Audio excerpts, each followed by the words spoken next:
One of the first steps is to understand all of the hosts and infrastructure that you have to defend. And part of this we call total terrain, which is really just understanding all the routers, firewalls, switches, and hosts, IDSs, IPSs, all the devices, addressable and non-addressable devices that make up your information technology infrastructure. And we group those together and compile those in an asset database. And so this is how normal IT is managed.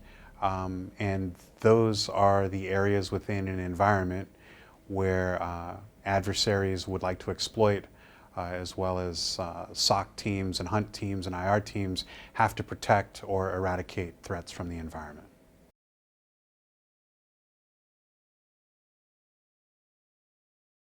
Most IT organizations have a change management and a change request process, and typically those have to do with updates, upgrades, patches for this infrastructure. And they usually maintain this in a board as well as documents to do a lot of this change control. And so compiling this list of hosts and infrastructure and devices where you would have to perform these changes is pretty standard practice. It's industry specific for information technology, but it also applies in other areas where you really want to know your full asset inventory of everything where possible change could occur. Key terrain, we're going to have to build up a little bit too. So we'll start with the total terrain. These are all the hosts and assets and infrastructure, information technology, managed, unmanaged hosts.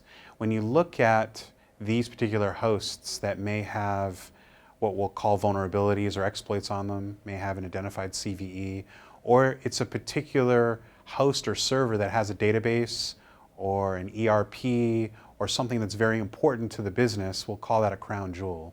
So these are particular assets that an adversary would like to exploit, and in particular, they may want to exfiltrate data from. So key terrain within an environment is really any host or piece of infrastructure that gives you, the defender or the adversary, a tactical or strategic advantage in defending or exploiting it. And that key terrain could lead you to a host that has data that you want to acquire if you're an adversary, or data that you want to protect if you're actually defending it. And these could be on routing paths or exfiltration paths. You could look at DNS or your identity access management, any portion of the environment that you could influence or change the tactics or strategy in order to defend the things you want to protect.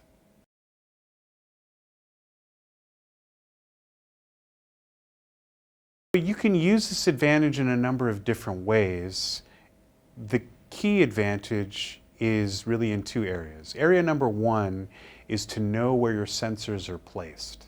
So you have sensors, but you only have a finite number. And so the question is where do you place them? Where do you place them to get maximum visibility? And this maximum visibility should facilitate protection of those assets. And then the next portion of that is why did you place them in the locations that you did? And these two questions, even though they may seem modestly trivial, most organizations can't answer these two questions.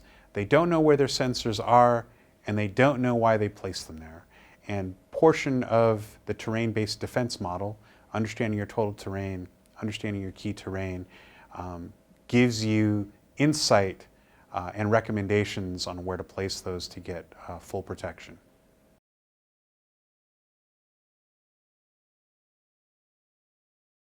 Fidelis offers three core pillar products, right? There's a network sensor that offers full visibility, all ports, all protocols bidirectionally.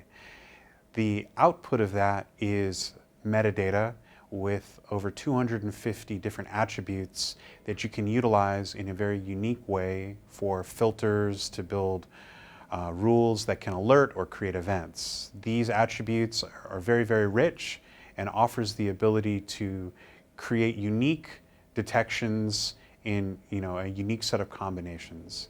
The next set of component parts is deception. The deception and network sensor are merged, so you can leverage the network terrain analysis along with the deception portions. Deception portion is emulation-based and VM-based. And essentially, deception offers you the ability to deploy decoys that give an adversary a false sense of security, of connecting to a host that they think is there.